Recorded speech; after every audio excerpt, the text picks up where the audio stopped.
이제 지난주 말씀같이 되었고의 인생을 살면 그것이 이 땅에서 가장 큰 일이고 위대한 일이고 결론은 구원의 일이에요.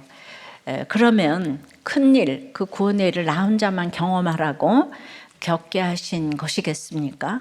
가족, 친구, 이웃에게 설명하여 알려야겠죠. 왜죠? 다 같이 천국에 가야 하니까 그렇습니다. 우리들 교회는 비교적 이 세상에서도 큰 일을 겪으신 분들이 많아가지고 진짜 큰일, 영적인 구원의 일을 설명을 참 잘하십니다.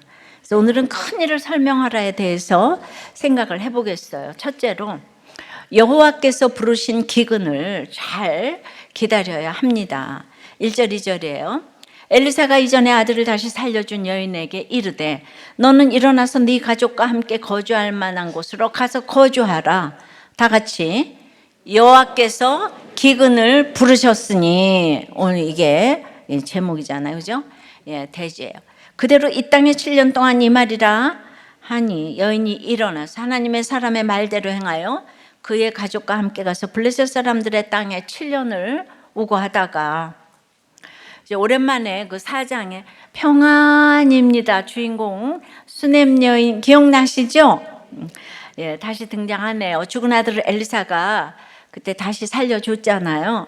아들이 너무 좋아서 잠시 헛된 평안을 찾던 이 여인이 아들이 죽었다가 살아나는 사건을 통해서 이 세상에 진짜 평안은 오직 하나님께 있다는 것을 깨달았어요. 그래서 아들을 내 아들이 아닌 하나님의 아들로 키우겠다고 결단하며 새로운 삶을 시작했을 것입니다. 그런데 얼마 안 지나 온 나라에 기근이 일어나요.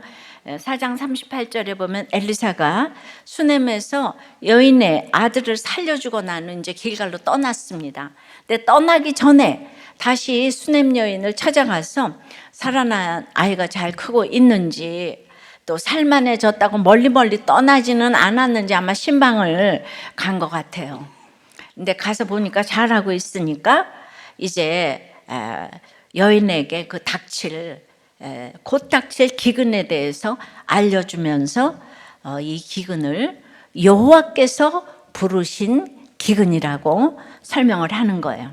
이 부르다, 이 카라 동사는 명령하다, 작정하다 이런 뜻도 있어요.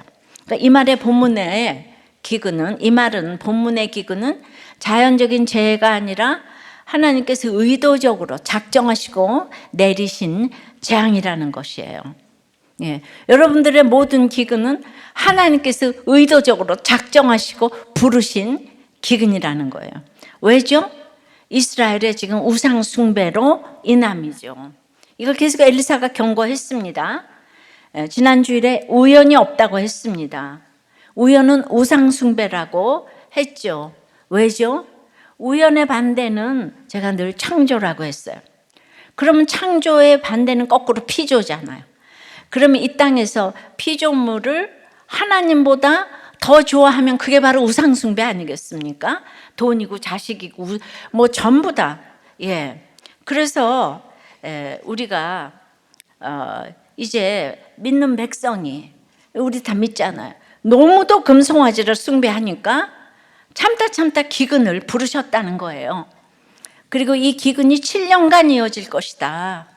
그러니까 일어나라, 네 가족과 함께 거주할 만한 곳으로 가라, 거기서 거주해라, 이렇게 말을 합니다. 자, 가진 게 많은 수넴 여인이 이 말을 듣기가 쉬웠을까요? 기근이 와도 여기 먹고 살 게 있잖아요.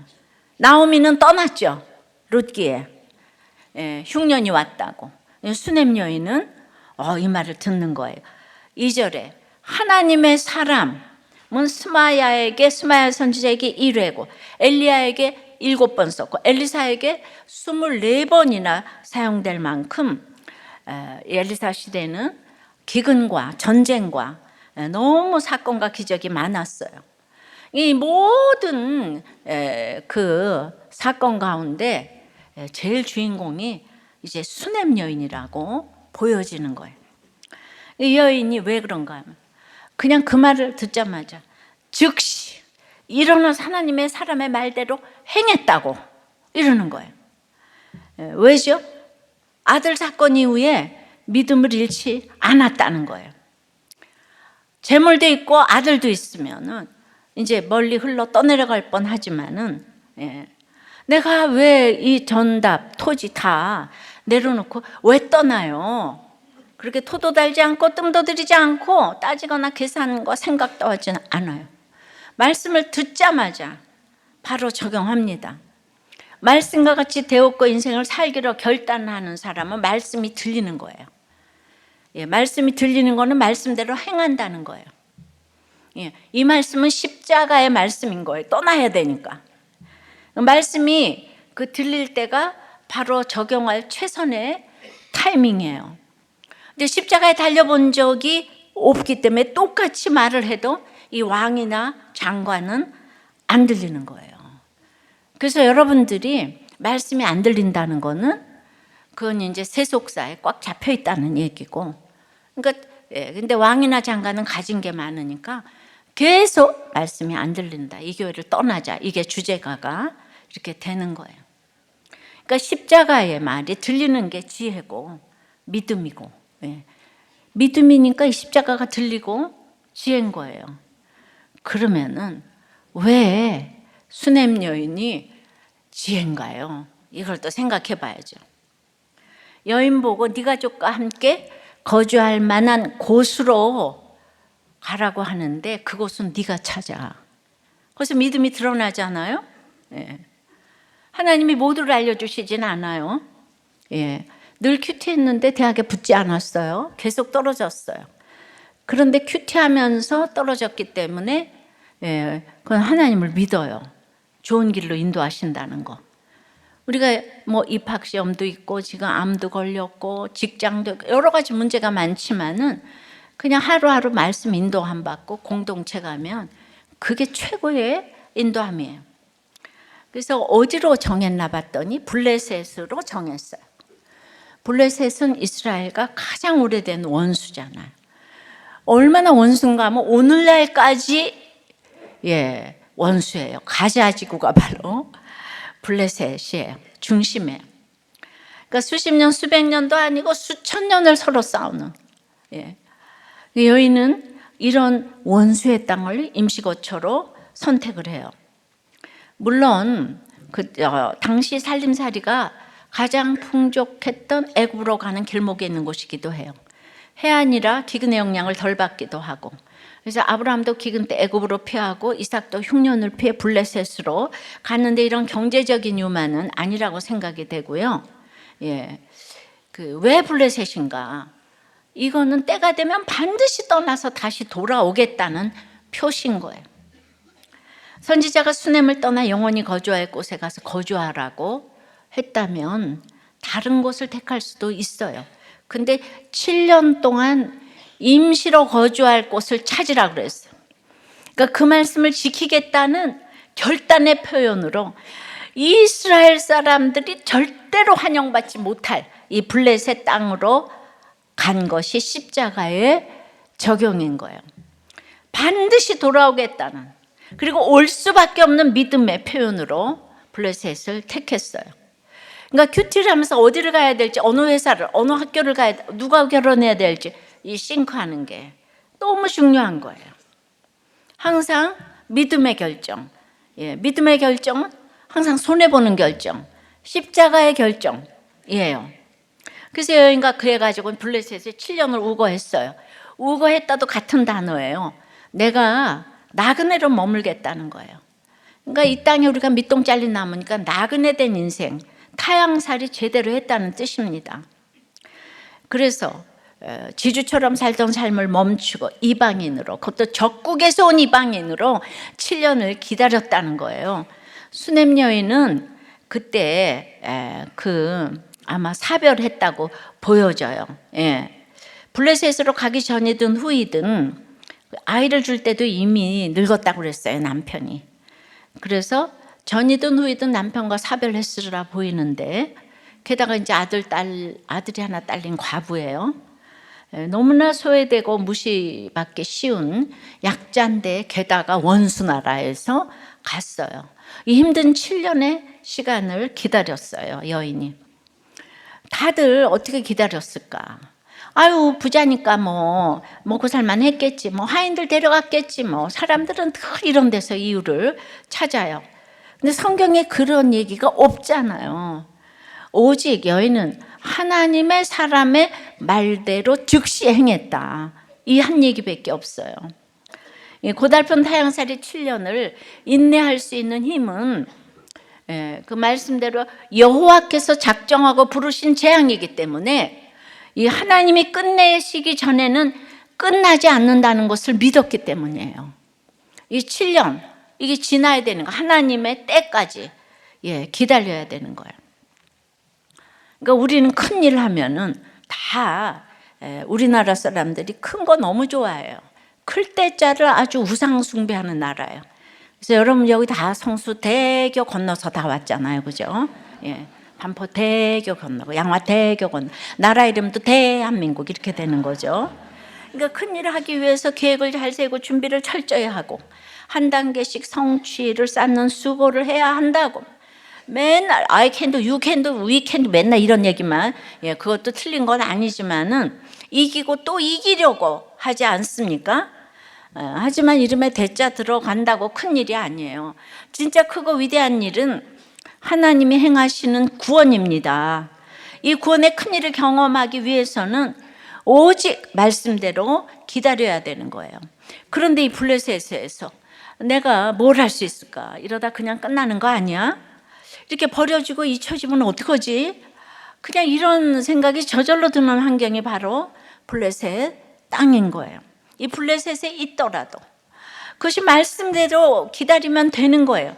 너무 싫은 상황에 있더라도 말씀대로 기다리면 하나님께서 행하시는 큰 일을 반드시 경험할 것입니다. 출애굽기 14장에 너희는 두려워하지 말고 가만히 서서 여호와께서 오늘 너희를 위하여 행하시는 구원을 보라 그랬잖아요. 그러니까 홍해바다의 기적을 보고 너무 좋아했지만은 잠시 뒤에 광야의 재앙을 하나님이 이스라엘의 구원을 위하여 작정하고 부르셨기 때문에 40년을 기다릴 수밖에 없었는데 그 40년을 기다리니까 온 인류의 우리들까지 구원을 받았지요. 정말 큰 일입니다. 여인이 말씀에 순종해서 7년을 기다리니까 바로 7년 후에 이렇게 큰 일을 다시 경험합니다. 바로 이거예요. 기다려야 돼요. 그래야서 구원을 설명할 수 있어요. 기다리는 사람이 가장 리더십을 갖게 되어 있어요. 인내하는 사람이 가장 리더십을 갖게 되어 있어요. 똑똑한 사람이 아니에요. 그냥 권세를 가져서 리더십이 아니에요.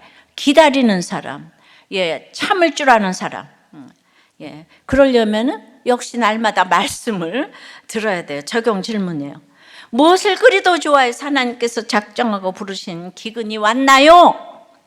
이것이 인정이 되나요? 여러분들이 그렇게 좋아하는 돈, 명예, 외모, 자녀, 쾌락, 우상인가요? 그런데 오늘 이렇게 기다리라 하는 말을 듣고 토를 답니까? 뜸을 들입니까? 즉시 행합니까? 잠시 머물기도 싫지만 말씀대로 때가 차기까지 떠나서 기다려야 할 곳은 어디입니까? 두 번째는 자랑이 아닌 살아난 큐티를 해야 돼요. 살아난 얘기를 해야 돼요. 살아난 얘기. 3절에서 5절입니다. 이제 7년이 다음에 여인이 블레셋 사람들의 땅에서 돌아와 자기 집과 전토를 위하여 호소하려 하여 왕에게 나아갔더라. 이때 왕이 하나님의 사람의 사환 게하시와 서로 말하며 이르되 너는 엘리사가 행한 모든 큰 일을 내게 설명하라 하니 게하시가 곧 엘리사가 죽은 자를 다시 살린 일을 왕에게 이야기할 때 그 다시 살린 아이의 어머니가 자기 집과 전토를 위하여 왕에게 호소하는지라 게하시가 이르되 내 주 왕이여 이는 그 여인이요 저는 그의 아들이니 곧 엘리사가 다시 살린 자니이다 하니라. 자, 아무리 힘든 시간도 결국 끝날 때가 오는 거예요. 기다림도 끝날 때가 와요. 우리는 밑동 잘린 나무니까. 수넴 여인 가족의 7년 블레셋살이도 끝났습니다. 드디어 고향으로 돌아옵니다. 근데 와보니까 자기 집과 전토를 다른 사람이 딱 차지하고 있는 거예요. 그래서 아니 여기 우리 집인데 우리 땅이고 내가 기근을 피해서 잠시 떠났던 거예요.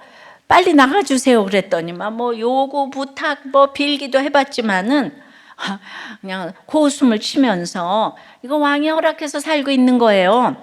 당시 주인 없이 버려진 토지는 모두 왕실 소유가 되었고, 아니 이때 전제주의니까 다 왕이 최고잖아요. 합법적으로 새 주인이 된 거나 다름이 없는데요. 예. 내가 7년째 살고 있는데 그 내 집인데 다시는 오지 말아요. 예. 여러분, 북한에서 내려왔다가 통일되어서 다시 가서 땅 찾겠다고 하면 나라 소유가 된 땅을 누가 주겠어요? 예. 근데 기가 막힙니다. 가고 싶어서 떠난 것도 아니에요. 예. 기근을 피할 필요도 없었어요. 근데 엘리사 선지자의 말씀대로 행한 결론이 지금 거리에 내쫓기게 된 것이라니 얼마나 황당했겠어요. 7년이나 가서 훈련받고 왔는데, 다 버리고 갔다 왔는데 엘리사 선지자를 찾고 싶었겠죠. 하나님의 사람은 근데 예언만 해주고는 생사도 모르고 어디 있는지도 지금 몰라요. 그런데 큐티를 하게 되면 이렇게 생각이 자꾸 나요. 지금 이 집 문제는 겉으로는 법적인 문제잖아요. 율법에 따르면 조상에게 물려받은 이 기업은 잠시는 팔 수 있어도 희년이 되면 원래 주인에게 돌려줘야 했습니다. 근데 수넴에 있는 집과 전토가 바로 그런 기업이었어요. 그러니까 이건 이스라엘로서는 법에 호소할 수 있는 일이었어요. 그러니까 호소하다라는 이 차크란 단어도 위급한 상황이나 억울한 상황에서 여호와께 부르짖는 단어인 거예요. 그러니까 수넴 여인은 늘 말씀에 근거해서 기도해요. 예. 그러니까 지금까지 그렇게 블레셋에서 이렇게 원수나라잖아요. 눌려 살고 있다가 이제 딱 왕께 호소하러 사마리아에 가는 거예요. 왕궁에 들어가는 거예요. 여러분, 십자가를 잘 지고 있는 사람은 담대할 때는 담대한 거예요. 늘 비굴한 게 아니에요. 그러니까 좋은 게 좋고 사람들에게 항상 잘하는 사람은 인본주의인 거예요. 그렇게 잘할 수가 없어요. 인간이 다 악한데. 늘 모든 사람들에게 이렇게 잘하는 사람은 절대로 경계를 해야 되는 사람이 착한 게 악한 거다 얘기를 하잖아요. 그죠? 근데 사마리아가 아람군에게 포위당했을 때 여호람을 찾아와 호소하던 여인을 여호람은 어떻게 대했었죠? 하나님도 안 돕는데 내가 무엇으로 돕겠니? 내가 할 수 있는 거 아무것도 없다 하면서 직무유기를 했어요. 예, 그 이스라엘 백성인데 말이에요. 예. 그러니까 기근 동안 빼앗긴 집 찾아달라고 호소하는 여인에게 여호람이 관심이나 갖겠습니까? 어림도 없는 일이에요. 그런데 바로 그때 왕궁에서 어떤 일이 일어나고 있었지요? 여호람이 엘리사의 사환 게하시와 이야기를 나누고 있었어요. 드디어 이제 게하시의 마지막 장면으로 짠하고 등장합니다. 대체 무슨 일일까요? 어떤 사람들은 이 사건이 게하시가 나병 걸리기 전이라고, 그래서 열왕기가 연대순으로 적혀 있지 않다고 많은 주석이 그렇게 써 있어요. 근데 지금까지 읽어온 바에 의하면은 나병 걸린 이유가 맞지요? 수넴 여인이 아들 예언을 받고 아들 낳기까지 한 1년쯤 되고 아들이 4, 5세쯤 되어서 아이고 머리야. 그래서 이제 죽었다가 다시 살아난 후 이제 기근 7년을 블레셋에 가 있었기 때문에 합치면 한 12년 정도 되잖아요. 그때 3장 1절에 보면 여호람의 통치도 12년이에요. 엘리사가 사역을 시작할 때가 여호람이 왕이 된 시기와 겹치기 때문에 이제 지금 이게 순서대로 된 것이 맞는 거예요. 그러게 여인이 기근 후에 사마리아에 왔다는 걸 생각하면 나아만 장군은 기근이 지금 끝난 후 이제 8장에서 여호람이 살해가 되는데 그 직전보다는 기근이 있던 7년 사이에 있었다고, 이제 나아만 사건이 그때 있었다고 보는 것이 아주 자연스럽죠. 그죠? 제이 스키너나 T.R. 홉스 같은 주석가도 이렇게 보더라고요. 이 주석가들은 이때는 게하시의 병이 나병이 나았기 때문에 왕을 만나 대화를 나눌 수 있었을 거라고 하는데요. 예, 우리는 이거를 다 차례차례 읽어왔어요. 여러분들 게하시를 보려면 4장부터 다시 차례차례 읽어보세요. 아니, 들어보세요. 그러다 게하시가 이제 그 나병 걸렸던 게하시가 이제 나병 환자 무리와 함께 굶어 죽자니 아람에 가서 항복하자 하면서 아람 진영으로 갔다가 모두가 도망간 진영을 보고는 첫 번째 한 일이 뭐죠? 은각 의복을 감추었죠. 정말 게하시 강적이에요. 그렇게 선생님이 양육해 줬는데도 그것부터 감추었어요. 사람이 참 안 변해요. 그러다 게하시가 정신이 번쩍 들어서 자기 모습이 보였습니다. 그리고 마지막으로 엘리사 선생님의 양육이 생각이 났어요. 그래서 딱 멈추고 성으로 가서 아람이 도망갔다 하며 아름다운 소식을 전했습니다. 사마리아 성 안에 있던 백성을 다 살리는 엄청난 공을 본의 아니게 세우게 됐어요. 그래서 엘리사가 저 자격 없는 제자지만 용서를 하고 7일을 끝내준 게 아닐까 싶은데요. 평생 회개하면서 사명 감당하라. 그리고는 다시 말씀 전하러 홀로 다른 곳으로 훌쩍 떠났어요. 엘리사가. 어쨌든 게하시는 나병 환자에서 엘리사의 이제 뭔가 대리인이 되어가지고 왕궁에서 왕과 독대하는 사람이 되었어요. 왕은 게하시에게 너는 엘리사가 행한 모든 큰 일을 내게 설명하라. 오늘 이게 제목이잖아요. 명령을 합니다. 큰일은 하나님이 베푸신 기적적인 구원에 대해서 쓰이는 비유적인 표현인데요. 이걸 제가 쓴 게 아니고 시편 106편 21절에 분명히 나오는데요. 애굽에서 큰일을 행하신 그의 구원자 하나님을 그들이 잊었나니 라고 하는데요. 출애굽 때 행하신 구원의 기적들을 다 합해서 애굽에서 행하신 큰일이라고 표현을 합니다. 그러니까 게하시도 기다렸다는 듯이 엘리사가 행한 이 큰일, 이거를 쫙 열거하는 거예요. 여리고에서 물을 깨끗하게 고친 일, 이스라엘과 유다 연합군을 모압에서 구했던 일, 기름 한 그릇의 기적으로 과부 가정을 살린 일, 수넴 여인이 아들을 낳게 한 일, 죽은 아들을 다시 살린 일, 나만 장군의 나병을 고친 일 등 그가 경험한 일들을 그냥 여호람에게 쫙 설명을 했어요. 자기가 아는 걸 장황하게 떠든 게 아니라 선생님이 행하신 일들을 자기도 경험했잖아요. 하나씩 그 기억해서, 이건 전문가들이 하는 게 아니고 자기가 경험한 살아난 얘기는 그냥 뭐 학벌이 있어야 전하는 게 아니에요. 툭 치면 나오는 거예요. 사실 게하시 입장에서 수넴 여인 아들이 살아난 사건은 수치의 사건이죠. 선생님 지팡이 휘두르며 갔지만 죽은 아들을 살리지 못했잖아요. 선생님과 비교도 안 되는 자기 수준만 그대로 드러났던 사건입니다. 근데 게하시가 아직도 회개를 안 하고 주제 파악을 못했다면은 이 부분은 딱 편집하고 싶었을 거예요. 근데 게하시는 이 사건을 빼지 않고 여호람에게 다 설명을 합니다. 수넴 여인이 엘리사를 찾아온 일, 엘리사 명령으로 자기가 지팡이 들고 뛰어갔던 일, 살릴 수 있을 줄 알았는데 아무 일도 일어나지 않은 일, 그런데 선생님이 오셔서 죽은 아이를 살려주셨다고 하나씩 기억해서 말했겠죠. 이처럼 큰 일을 설명하는 것은 자기가 드러나는 큰 일을 자랑하는 게 아니고요, 자신의 부끄러운 죄악을 고백해야 살아난 이야기를 할 수가 있습니다. 그러니까 죽은 경험이 없는 사람은 큰 일을 설명하지 못해요. 그럼 당연히 인간은 100% 음란하고 악하기 때문에 수치의 고백이 나올 수밖에 없어요. 근데 뭘 자꾸 좋은 얘기만 하자고 하니까 살아난 이야기를 할 수가 없는 거죠. 내가 주인공이 되는 내 이야기를 하는 게 아니라 하나님이 주인공 되시는 살아난 이야기를 해야 되는 거예요. 자랑이 아닌 구원이 주제가 되는 거죠.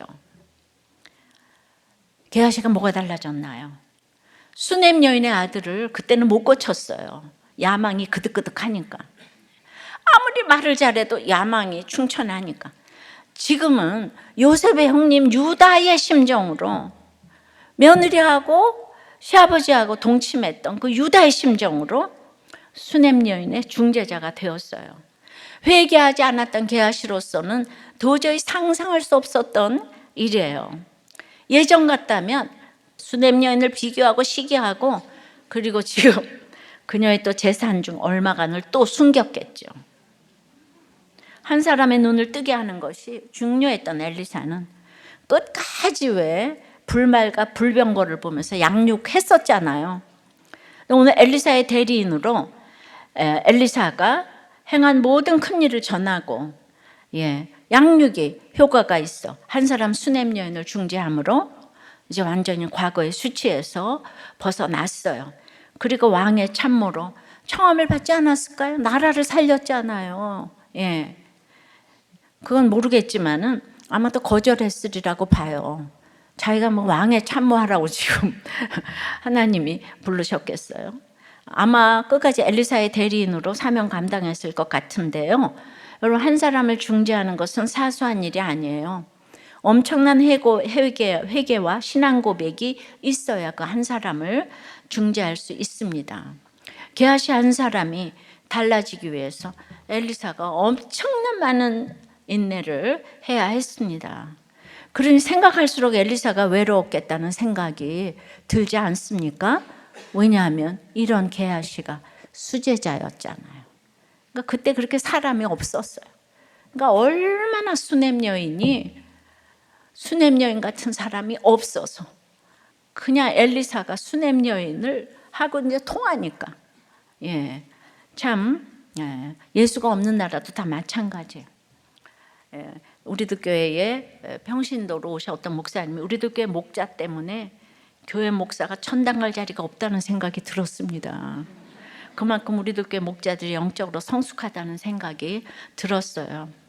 어제 청년부 목자 수련회에서 가장 기억나는 선배 목자는 어떤 목자였나, 그리고 이유가 뭔가 이런 앙케이트 조사를 했대요. 청년부 목자에게요. 나와 함께 울어준 목자고, 내가 목장 빠지면 3번씩 전화해 주던 그 목자님이 얼마나 귀찮았는지 모르는데 내가 목자 되니까 그걸 알겠음. 집에서 맞고 쫓겨났는데 일주일 동안 자기 집에서 재워준 목자님, 또 주식 투자하다 망하는 본을 보여주신 목자님, 이제 고개 숙이고 울면서 나누는데 나랑 눈을 마주치겠다고 고개를 숙여서 내 눈을 맞춰준 목자. 그 순간 너무나도 사랑받고 있다는 게 느껴졌대요. 이제 모건이 이렇게 울고 있는데 목자가 그 자기도 고개를 숙이고 이렇게 올라가서 둘이서 눈이 딱 마주치었다는 거죠. 그래 주세요. 주일 예배 후에 모텔에 방 잡고 술 먹고 있는 모건에게 찾아가 모텔에서 다 같이 목장을 한 목자님. 아유, 우리도 꽤 청년들이 대단하죠. 대단해요. 소망이 참 있습니다. 물론 말씀이 안 들리는 사람도 너무 많아요. 그래서 저는 날마다 교만할 틈이 없어요. 매주일 제 욕을 하니까, 말씀이 안 들리니까. 우리들 교회만 교회냐 뭐. 그런데도 들리는 사람들이 또 많이 있잖아요. 여러분들은 지금 예배 드릴 때는 눈이 동그래서 절 쳐다보는 것 같은데 보고서에 들어가 보면 말씀이 하나도 안 들렸다, 졸았다, 왜 저렇게 기냐, 뭐 이런 걸 올려놨더라고요. 떠나야 되겠다 뭐. 자, 적용 질문이에요. 여러분의 큰 일은 자랑입니까? 수치로 드러내는 살아난 이야기입니까? 살아난 이야기에는 이렇게 수치가 없을 수가 없어요. 여러분은 속 썩이는 제자와 모건과 뭐 이렇게 생각할 수 있겠죠. 고난받는 믿음의 한 사람을 기도와 설명으로 중재할 수 있겠습니까? 고난받는 사람에게 믿음으로, 속 썩이는 사람에게는 기도로 중재를 해야 되겠죠. 세 번째는 오늘 그러면 다 돌려받는 회복이 있습니다. 6절이에요. 왕이 그 여인에게 물음에 여인이 설명한지라 왕이 그를 위하여 한 관리를 임명하여 이르되 이 여인에게 속한 모든 것과 이 땅에서 떠날 때부터 이제까지 그의 밭에 소출을 다 돌려주라 하였더라. 그래서 여인에 관한 이 큰일을 듣고 있던 바로 그때 그 실제 인물이 나타난 거예요. 아무리 다른 사람에게 무관심한 여호람이라도 놀라지 않겠습니까? 어찌 이런 일이, 그 여인을 당장 데려오라. 그리고는 게하시가 얘기한 큰일, 그것이 진짜인지 다시 네가 네 입으로 얘기해봐. 그랬더니 그냥 여인이 자기 입으로 자기에게 일어난 구원의 큰일을 당사자니까 더 리얼하게, 예? 정말 믿음으로 확신을 가지고 살아난 이야기를 막 전한 거예요. 아들을 볼 때마다 상기할 수밖에 없는 그 엄청난 일을 장면별로 떠올리면서 왕에게 간증을 하는데, 그냥 이 사람은 막 선지자의 말 한마디, 표정 하나, 자신이 했던 말, 자신이 느꼈던 감정, 이런 것들을 하나씩 다시 기억하면서 아주 생생하게 간증을 합니다. 주님 만난 사람이 하는 말은 생생하게 하잖아요, 그죠? 예.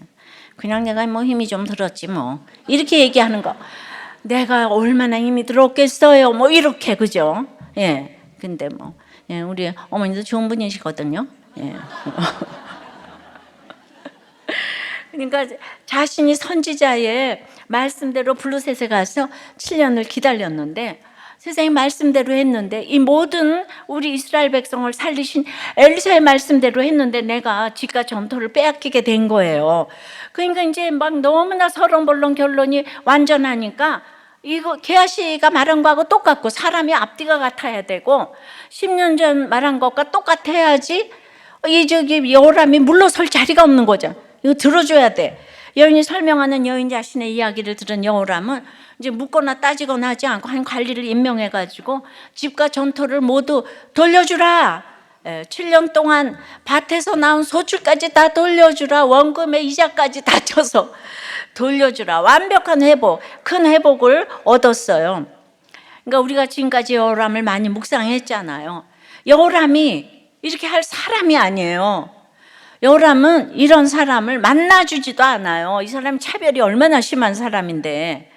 아람군에, 그렇지만 지금 아람군의 포위 공격으로 이제 심한 기근을 당해 다 망할 뻔했잖아요. 가장 의지하던 이 장관도 선지자의 말대로 죽는 걸 경험했잖아요. 그러니 엘리사의 말대로 되니까 이제 여러 차례 만나기도 하고 직접 도움을 받고 구원을 얻은 적도 있는 그 엘리사의 사역에 대해서 지금 아주 게하시로부터 특별 과외를 받듯이 정리해서 설명을 다 들었고, 그냥, 그리고 죽은 아이가 살아난 엄청난 기적에 대해서 이야기를 듣던 중 그 당사자가 나타나 직접 간증하는 일을 보게 되었어요. 드디어 여호람의 마음이 움직였어요. 그의 부모 아합과 이세벨은 멀쩡히 살아있던 나봇에게도 그 땅을 빼앗으려고 죽여버렸잖아요. 여호람도 그러고도 남을 사람이에요. 하지만 이렇게 하나님의 엘리사를 지속적으로 보내 잔소리를 해주시고 계속해서 크고 작은 사건으로 때리시니까, 부모 닮아서 땅도둑의 DNA를 가지고 태어난 여호람도 그 DNA를 가지고 거스르는 적용을 할 수도 있네요. 이게 여호람의 승리가 아니잖아요. 하나님의 말씀을 중심으로 뭉쳐있는 공동체의 승리인 거예요. 심판을 받아 죽어 마땅한 왕이지만 버리지 않고 지속적으로 찾아오셔서 구원의 큰일을 행하시는 하나님의 은혜입니다. 내 설교가 왜 어려운가 하면은, 우리가 예배 드리면 복 받아요. 여러분들이 금식하면 복 받아요. 새벽 기도 이러면 쉽잖아요, 생각할 게 없이. 근데 이 설교 하나 하면 싱크할 게 너무 많잖아. 그러니까 딱 안 들어버려. 들리지가 않아. 예, 그렇지만 이거 들어야 돼요. 듣기 싫어도 들어야 돼요. 자식들에게 복을 주려면 들어야 돼요. 그래서 결국 공동체가 중요한데요, 공동체에서도 말씀대로 적용하는 한 사람, 이 수넴 여인 같은 사람 너무 중요합니다. 그 말씀을 끊임없이 외치는 엘리사가 중요하고, 말씀대로 적용하는 수넴 여인이 중요하고, 치리를 받아서라도 회개하고 자기 자리를 지키며 겨우겨우 붙어가는 게하시도 중요합니다. 이런 한 사람들이 성령으로 오케스트라의 하모니를 이루어서 지금 멸망의 길을 가는 이스라엘을 다시 한번 돌이켜 세우게 된 것입니다. 각자의 자리에서 큰 일을 설명할 때, 죄와 죽음에서 살아난 구원의 간증, 큰 일을 간증할 때 여호람 같은 악한 왕도 한 번 더 기회를 얻을 수 있는 거예요.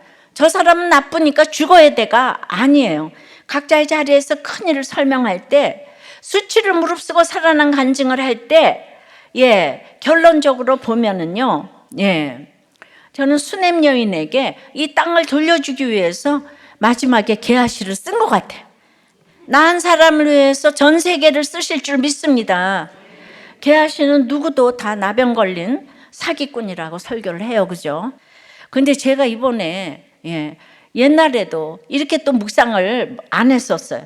근데 개아씨를 살려보려고 한 구절 한 구절 묵상하면서 왔어요. 왜냐하면 내 옆에 너무나 사역자들이 많잖아요. 그러니까 사역자를 위해서 묵상이 되더라고. 늘 평신도 위해서 묵상하다가. 그러니까 이게 살려보려고 묵상하고 왔는데, 개아씨는 그렇게 4장부터 4, 5, 6, 7, 8장까지 왔는데도 세상 그냥 마지막까지도 은근과 의복을 감추네요. 지난주일까지. 그걸 깨달아서 마지막에 수냄 여인 살려주려고 멈추었지만 수냄 여인 돌려주게 하기 위해, 땅을 돌려주게 하기 위해 마지막에 쓰셨구나. 그러니까 우리가 왕과 독대했다고 성공했다가 아니고 정말 나를 쓰신 것에 옷깃을 여미면서 겸손하게 살아야 될 줄 믿어요. 적용 질문이에요. 들을 것 같지 않는 사람에게 설명할 내 이야기가 있습니까?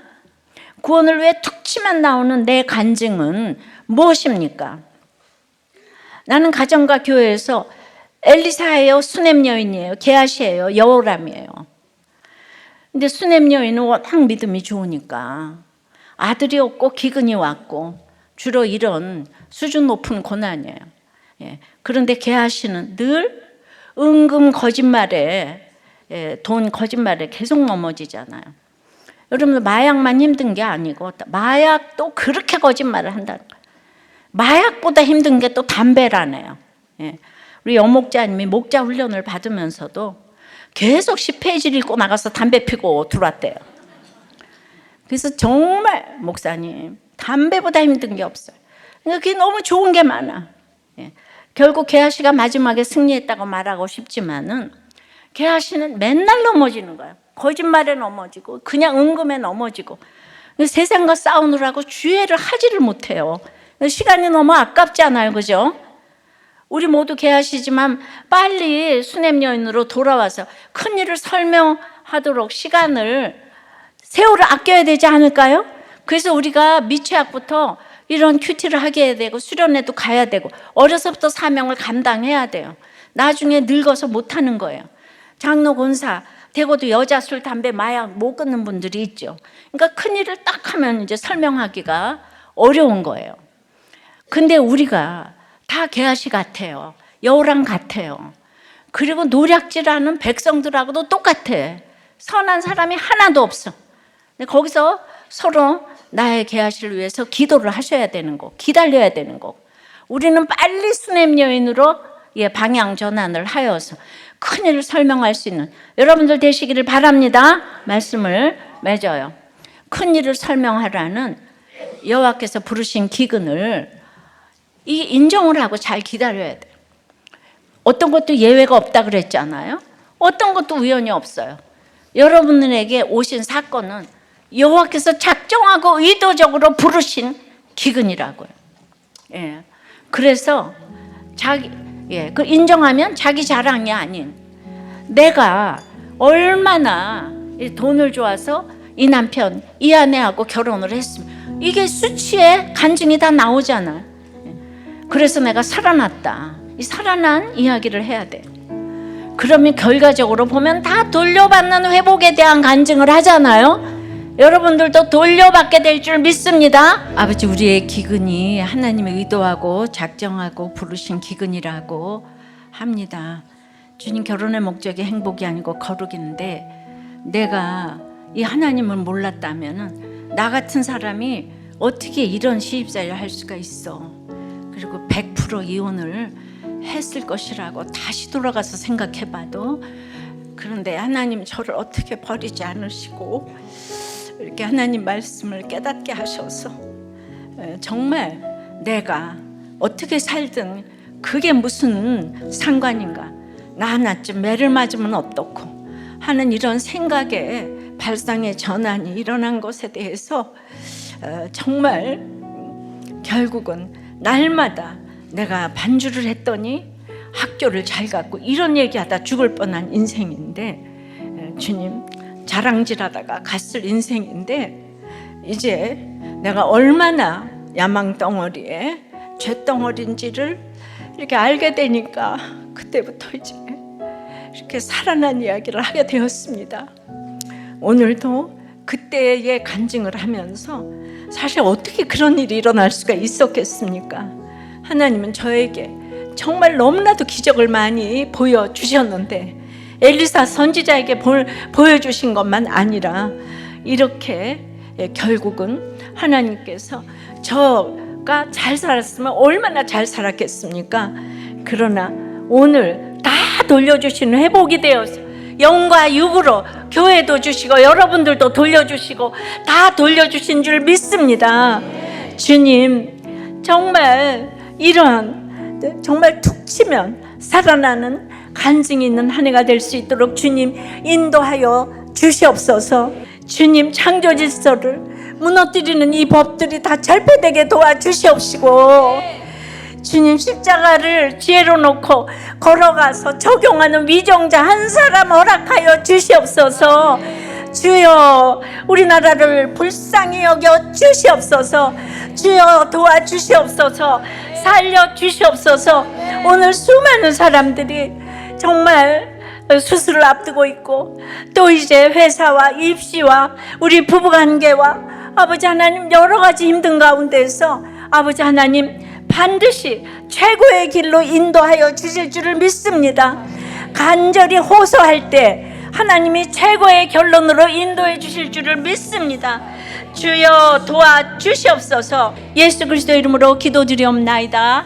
아멘.